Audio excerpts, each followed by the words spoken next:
காவேரி வந்து எப்படி நடந்தாங்க? எப்படி வந்து அங்க வந்து அக்கா வந்து பிரைஸஸ் வாங்குனாங்க அப்படின்னு சொல்லிட்டு எல்லாத்தையுமே வந்து அவங்க தங்கச்சி நர்மதா கிட்ட நடிச்சு காட்டிட்டு இருக்காங்க. இத பார்க்குற விஜய் வந்து ரொம்ப சந்தோஷமடைகிறாரு. காவேரி பண்ற ஒவ்வொரு விஷயத்தையும் விஜய் வந்து ரசிக்க ஆரம்பிக்கிறாரு. விஜய் வந்து அப்படியே பார்த்துட்டு தன்னை மறந்துடுறாரு. அப்படியே தன்னோட மனசுல உட்காந்து காவேரி வந்து எண்ணங்களும் அவங்க பண்ற விஷயமும் வந்து ஒரு மனசுல ஒரு சந்தோஷத்த குடுக்குது. அத பார்த்து ரொம்ப சந்தோஷமா வந்து படிக்கட்ட ஏறுறாரு.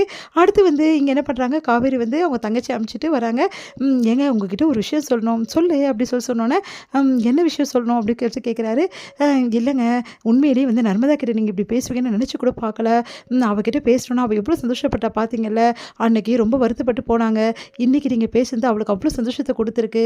அப்படின்னு சொல்லிட்டு சொல்றாங்க. அத கேட்டு வந்து, "ஓ! அப்படியா?" அப்படி சொல்றாரு. "என்னங்க அப்படியான்னு கேட்டீங்க? நீங்க நல்ல விஷயம் பண்ணியிருக்கீங்க. அவகிட்ட பேசியிருக்கீங்க. இதில என்ன விஷயம்? பேசுனது தானே. பேசினா என்ன தப்பு இருக்கு? அதுதாங்க நான் அன்னைக்கும் சொன்னேன். ஆனா நீங்க எனக்கு பேசலையே. ஏதோ டென்ஷன்ல இருந்தேன். ஆனா இன்னைக்கு ரிலாக்ஸா இருந்தேன்ல. அதனால நர்மதா கிட்ட பேசினேன். இனிமேட்டு பேசுவேன்." அப்படின்னோனே, சரி, சரி. ரொம்ப வந்து காட்சிகள்லாம் ஓடிச்சு போல்ருக்கு. என்ன காட்சி?" அப்படி சொன்னோனே, வேற என்ன? மேடம் ரொம்ப அழகா நடிச்சு காட்டுனீங்களே. பார்த்துட்டீங்களா?" அப்படின்றாங்க. "ஆமா பார்த்துட்டேன்." சரி எதுக்காக பார்த்தீங்க என்ன கேட்காம?" "என்னப்பா இது? உன் தங்கச்சி கிட்ட தான் நீ நடந்து காட்டுனல்ல. இப்ப சொல்றேன் காவேரி, உன் அக்காவும் மாமாவும் நடக்காம நீ நடந்திருந்தா கண்டிப்பா வந்து பிரைஸ் உனக்கு தான்." நிஜமாவா சொல்றீங்க?" "ஆமா. செம்மையா நடந்தியே. அவங்க கேட் வாக் தான் நடந்தாங்க. ஆனா நீ ரேம்ப் வாக் நடந்துட்ட. அந்த அளவு சூப்பரா நடந்தது தெரியுமா? ஓவரா கிண்டல் ஓட்டாதீங்க." அப்படி சொல்றாங்க. "நான் ஒன்னும் ஓட்டலப்பா. உண்மையா தான் சொல்றேன். நிஜமாவே நான் நல்லா நடந்தேன்." "ஆமா. உன் தங்கச்சிகிட்ட நான் தான் பார்த்தனே. செம்மையா நடந்து காட்டிட்டு இருந்தியே. கலக்குற காவேரி. பயங்கர டேலண்ட் தான் உனக்கு. வர வர ரொம்ப டேலண்ட் அதிகமாயிட்டே போதே. ஓவரா பண்ணாதீங்க." அப்புறம் அவ்வளோதான் சொல்லிட்டேன். "நீங்க கூட தான் நெறைய வந்து இந்த மாரிலாம் நடந்திருக்கீங்களாம். பிரைஸஸ்லாம் வாங்கியிருக்கீங்களாமே. ஆணழகன் போட்டியில ஃபர்ஸ்ட் பிரைஸ் வாங்குனீங்களாமே." அப்படின்னோனே, அதெல்லாம் ஒரு காலம். ஏங்க இப்பவும் அதே மாரி எனக்கும் நடந்து காட்டுங்களேன். நம்ம 2 பேரும் சேர்ந்து நடக்கலாமா? யார் நல்லா நடக்கலாம் பார்க்கலாம்." அப்படின்னோனே, "ஐய்யய்யோ! நான் வரலப்பா. ப்ளீஸ் வாங்க ப்ளீஸ். ஒரே ஒரு நடந்து காட்டுங்க. நான் உங்ககிட்ட நடந்து காட்டினேன்ல. நீங்க என்ன பார்த்து ரசிச்சீங்கல்ல. அதே மாரி நீங்க நடந்து காட்டுறது நான் பார்க்க வேணாவா? ப்ளீஸ் எனக்காக ஒரே ஒரு வாட்டி ப்ளீஸ்." அப்படின்னோனே, "சரி ஓகே. சரி வா." அப்படின்னு சொன்னோனே கைய கோத்துக்கிறாங்க. 2 பேரும் நடக்குறாங்க. அப்போ வந்து காவேரி வந்து சொல்றாங்க, எவ்வளோ சூப்பரா இருக்குல்ல. இதே மாரி நம்ம மேடையில நடந்தா நல்லா இருக்கும்ல. போதும், போதும், போதுமா." அப்படின்றாரு.